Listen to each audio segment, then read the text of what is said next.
chào tất cả quý vị và các bạn. Hôm nay nhóm anh em chúng tôi sẽ mời quý vị đến tham quan một địa điểm du lịch rất là lâu đời. Đó chính là chùa Thủy Vân. Chùa Thủy Vân ở trên ngọn núi Thủy Vân nên người dân quen gọi là chùa Thủy Vân.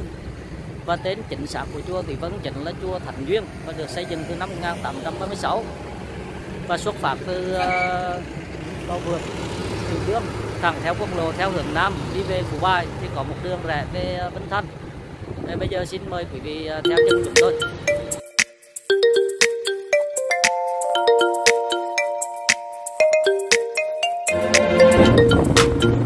Xin chào các bạn, nhóm anh em chúng tôi đang trên đường đi về chùa Thủy Vân.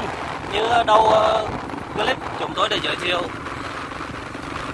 thẳng theo quốc lộ 1A qua khỏi thị trấn Phú Bài, thị xã Hương Thủy. Đây là phường Phú Bài. Thì có một cái đường rẽ về phía bên trái về biển Vinh Thanh, biển Phú Diên, biển Vinh Hiền. Ba bãi biển cũng khá là đẹp ở đó.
Đường đi này thì qua đoạn Thủy Dương này có các cái quán bánh canh cá lóc khá là nổi tiếng và rất là ngon. Nếu các bạn đi tham quan, đi chơi và có đội bụng thì mời ghé vào các quán bánh canh cá lóc ở đây.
Bây giờ là 3 giờ chiều, trời cũng là mát, rất là mát rồi.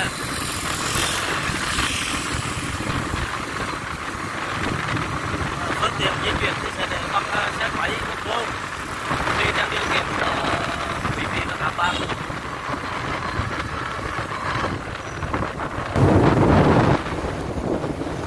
Chúng tôi còn đã từng đến trung tâm thị xã Hương Thủy, đó là phường Phú Bài.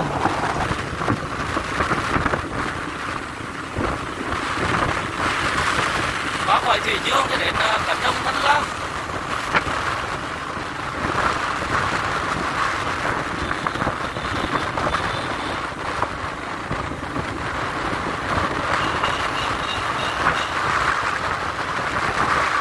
Nếu các bạn đi vào buổi sáng thì phía bên trái có một quán món canh cá lóc Vân rất là ngon. Thì xin mời quý vị các bạn thưởng thức. Và đây là cánh đồng Thanh Lam. Qua cánh đồng Thanh Lam thì chúng ta cũng gần đến trung tâm của thị xã Hương Thủy là phường Phú Bài.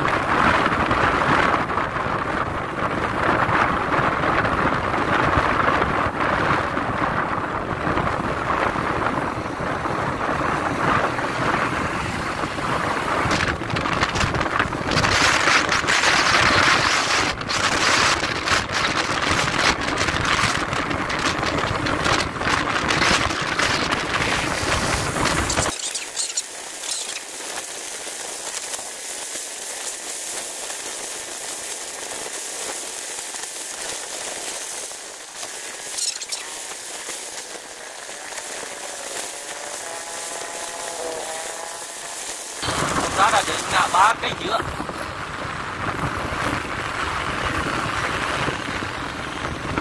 Đây là ngã ba Cây Dứa.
Đoạn nữa thì chúng ta đến ngã rẽ. Thì ở ngã rẽ này sẽ có ngã ba chặn đường tránh thành phố Huế. Một đường chúng ta đi về biển Vĩnh Thanh, về chùa Thủy Vân. Và lên cầu vượt thì chúng ta đi ra Quảng Trị.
về Vinh Thanh và về Vinh Hiền và sẽ đến chùa Quỳ Bắc.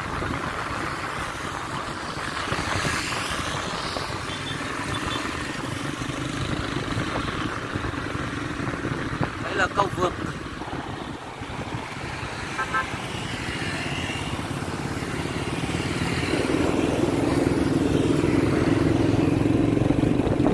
Là 3 cầu vượt.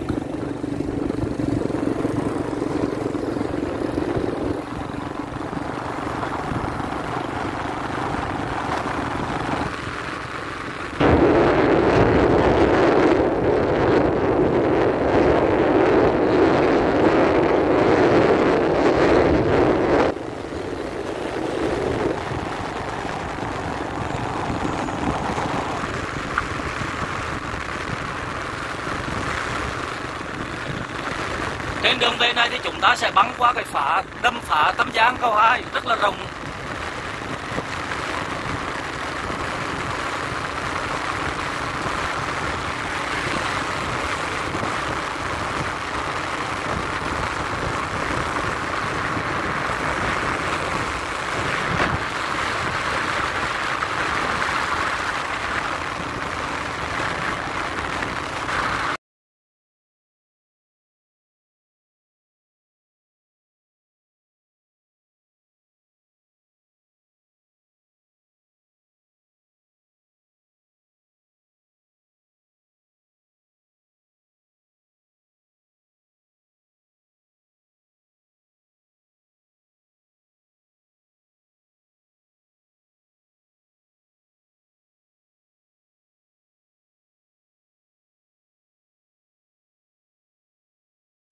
Hai bên đồng lúa chín vàng rất là đẹp và một số nơi cũng đang thu hoạch. Nhìn cảnh vật thật là bình yên.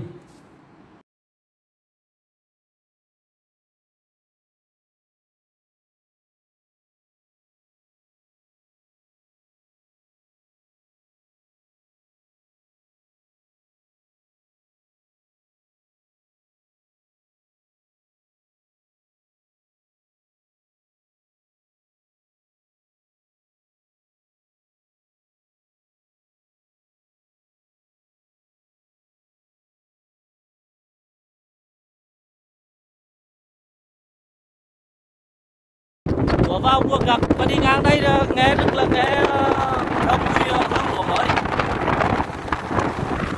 Bây giờ công nghiệp hóa hiện đại hóa, rất là ít người ra đông mà toàn là máy móc thiết bị, máy gặt đập.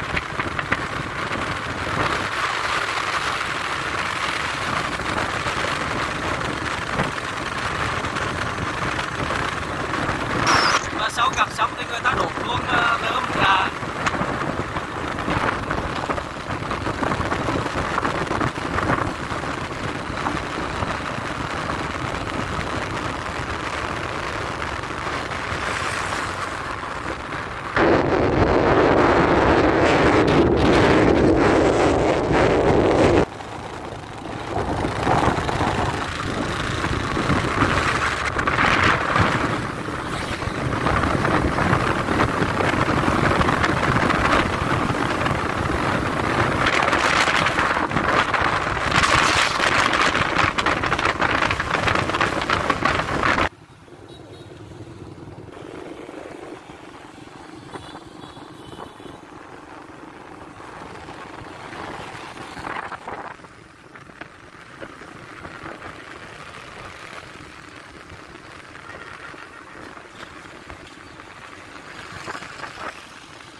Chuẩn bị đến cầu Trường Hạ.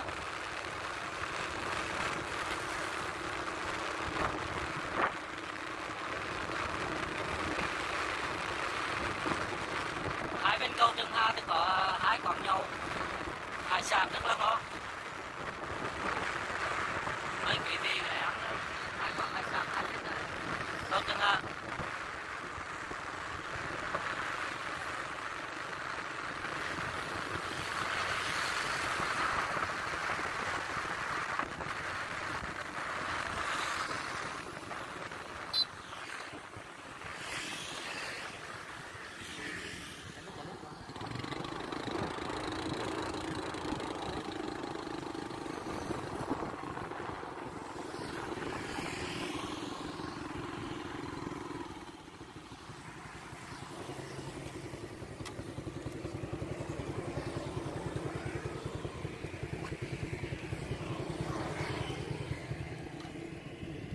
Đây là cầu Trường Hà bắc qua phá Tam Giang.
Vàng tôi đang đứng đây chính là cầu Trường Hà bắc qua phá Tam Giang, một cái hệ đầm phá rất là rộng lớn và lớn nhất nhì Đông Nam Á. Phong cảnh thực sự rất là đẹp. Chúng ta tiếp tục lên đường. Phong cảnh quá đẹp, quá hấp dẫn ở đây cơ.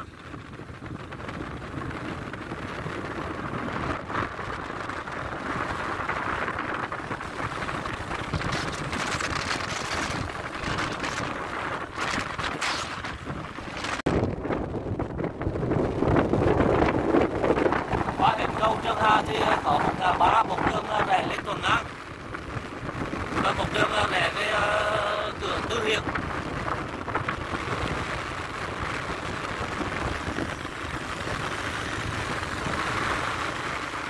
Chúng ta sẽ theo rẽ phải để về biển Vinh Hiền và chùa Thủy Vân.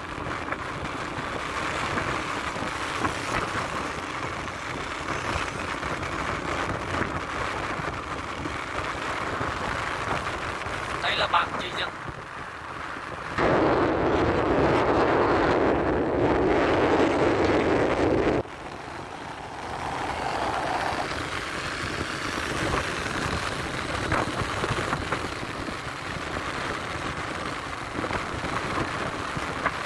Nếu chúng ta muốn đi biển Vân Thanh thì chúng ta đi thẳng.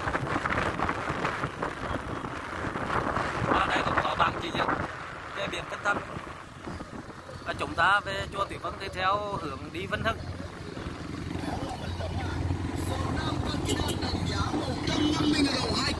Hai cái 150.000 đồng. Quá rồi ạ, quá đẹp.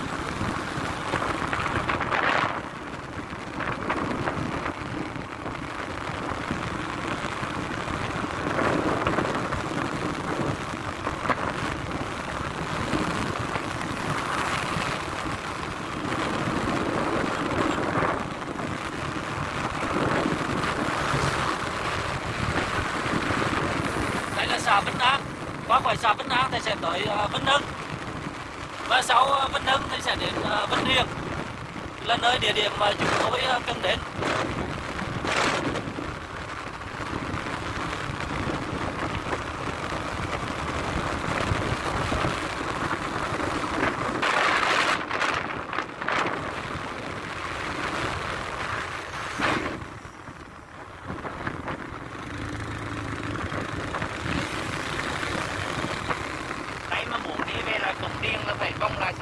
Bạn chính là chùa Thủy Vân.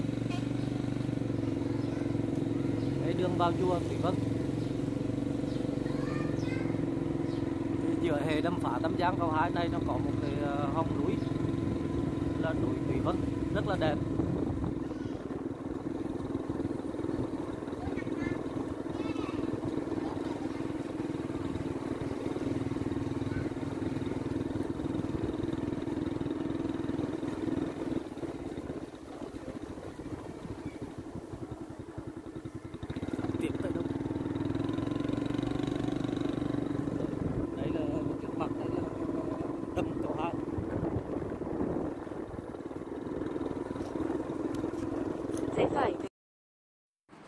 Xin chào tất cả các bạn.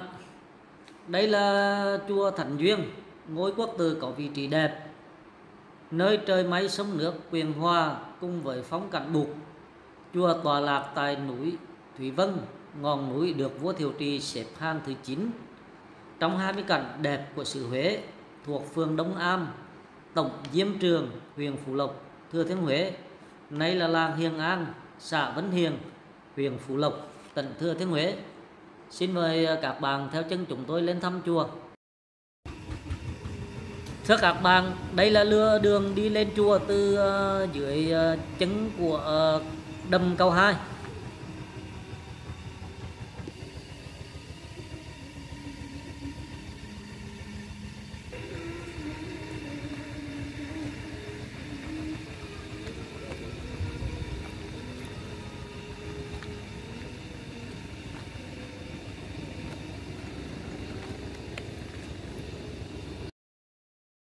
Trước mặt tất cả quý vị chính là đường lên chùa và cổng tam quan dẫn vào ngôi chính điện của chùa. Trên cổng tam quan thì có một cái bức tường đã tồn tại từ khi xây dựng chùa đến nay. Hai bên cổng chùa có hai cây xoài rất là lâu đời và có cái tuổi hơn 100 năm, và đường kính của nó rất là lớn, và nhìn phong cảnh của chùa rất là đẹp.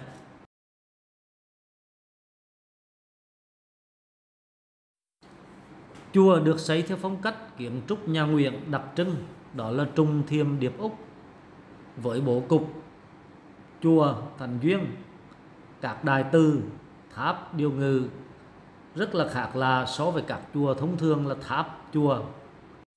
Bên trái của chùa còn lưu giữ một tấm bia khắc nhiều áng văn thơ tuyệt tác ca ngợi cảnh đẹp nơi đây, điển hình như bài thơ Vân Sơn Thắng Tích của vua Thiệu Trì, 4 bài thơ ca ngợi cảnh đẹp chùa Thánh Duyên, gác đài từ, tháp điêu ngư, núi Tiểu Vân của vua Minh Mạng. Và đây là cổng tam quan nhìn từ chánh điện ra, và trên cổng tam quan có một bức tượng tồn tại hơn cả 100 năm. Và đây là quang cảnh bên trong của chính điện. Ở giữa là thờ Đức Phật, hai bên, một bên là thờ Đức Quang Thế Âm và một bên là thờ Bồ Tát Đại Thế Chí.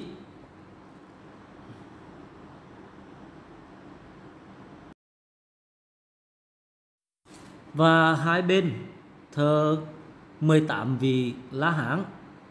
Và điều rất là đặc biệt ở đây, 18 vị La Hán này, tượng của 18 vị La Hán đều là bằng đồng.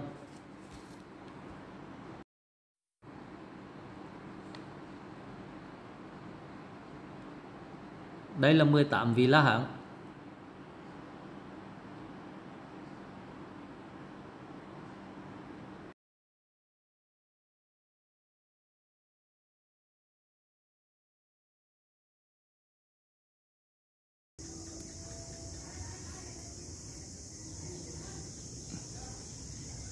Và sau khi tham quan xong gian giữa của chùa Thánh Duyên thì mời tất cả các quý vị và các bạn theo chân chúng tôi lên phía sau gác đài từ và tháp điêu ngư. Đây là đường lên gác đài từ. Và chùa Thánh Duyên thì được xây dựng vào thế kỷ thứ 17 dưới thời chúa Nguyễn Phúc Tần với quy mô nhỏ. Cho đến năm 1692, năm Nhâm Thân, chúa Nguyễn Phúc Chu đã cho tu sửa lại chùa. Và năm 1825, vua Minh Mạng cho xây dựng lại trên nền cũ và đặt tên chùa là Thủy Ba. Năm 1836, vua Minh Mạng cho sửa lại, xây thêm đài Từ Cát và tháp điêu ngư. Và sau khi xây dựng xong thì vua Minh Mạng chính thức đổi tên chùa Thủy Ba thành chùa Thánh Duyên. Và tên Thánh Duyên ra đời từ đây và gắn với ngôi chùa này cho đến tận bây giờ. Xin chào các bạn, đây chính là phía sau của ngôi chùa Thánh Duyên, có bậc cấp đi lên.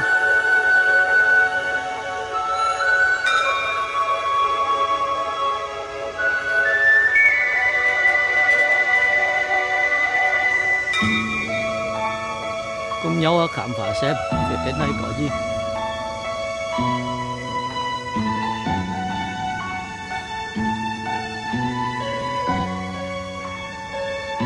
Chúng ta đang đi lên giữa lưng chân núi. Thì giữa lưng chân núi này và trước mặt các bạn chính là gác Đại Từ. Chúng ta lên xem cái gác Đại Từ này như thế nào.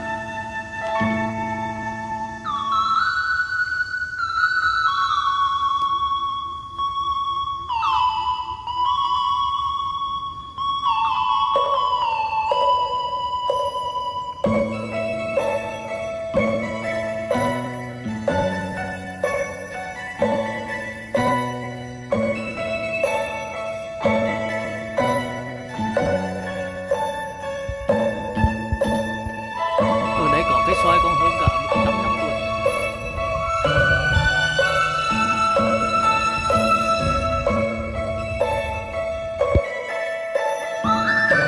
Và chúng ta tiếp tục leo lên đỉnh núi.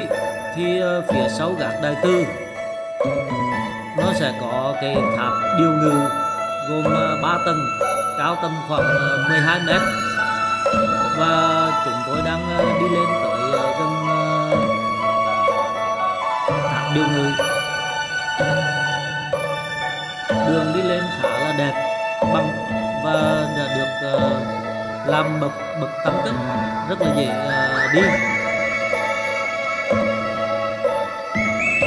Và các bạn ơi, trước mặt các bạn chính là tháp Điêu Ngư gồm 3 tầng. Và phía sau tôi bạn Tuyên trong nhóm đang tiến lên tháp Điêu Ngư với chúng tôi. Đây, trước mặt các bạn chính là tháp Điêu Ngư. Nó cấu tạo gồm 3 tầng. Tầng dưới có diện tích lớn hơn, và tầng thứ hai có diện tích nhỏ hơn, và tầng thứ ba là có diện tích nhỏ nhất. Thì khi chúng tôi lên đây thì cái tháp Điêu Ngư này đã được khóa, và chúng tôi có thể leo lên được đến tầng thứ 3 để quay được toàn cảnh xung quanh của chùa Thánh Duyên.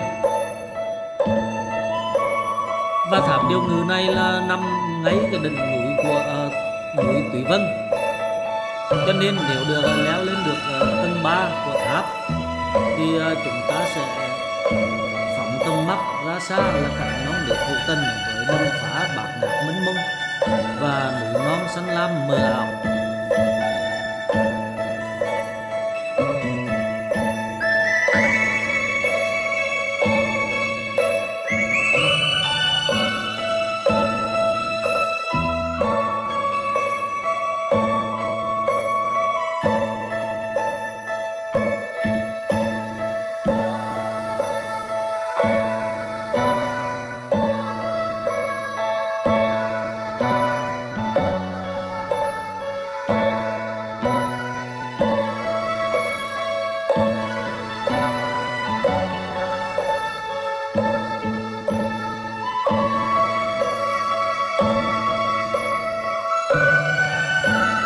Và đây là bức bình phong Long Mã.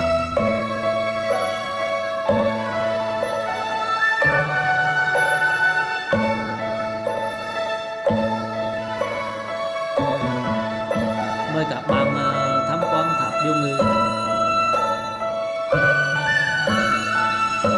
Rất tiếc là chúng tôi đã không thể có khóa để leo lên đến tầng 3 của tháp Điêu Ngư.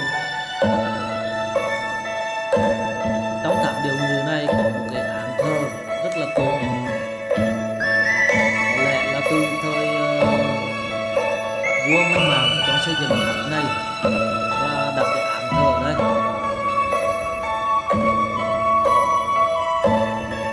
Và cây cối ở đây thì hầu như là toàn cây đại cổ thụ trên 100 năm tuổi, cho nên nó rất là lớn. Và đây là những cái bức tường cổ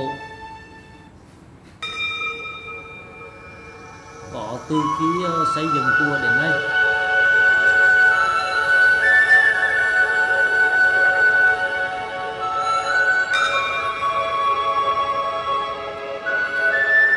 Và đây là một cái ảo thơ cũng có từ thời xây dựng đến nay. Và sau khi tham quan chùa xong, xin mời các bạn xuống dưới chân núi Thủy Vân để xem phong cảnh hữu tình của đầm Cầu Hai. Đấy chính là trước mặt của chùa Thủy Vân. Xin mời các bạn ngắm quang cảnh rất là đẹp, nên thơ.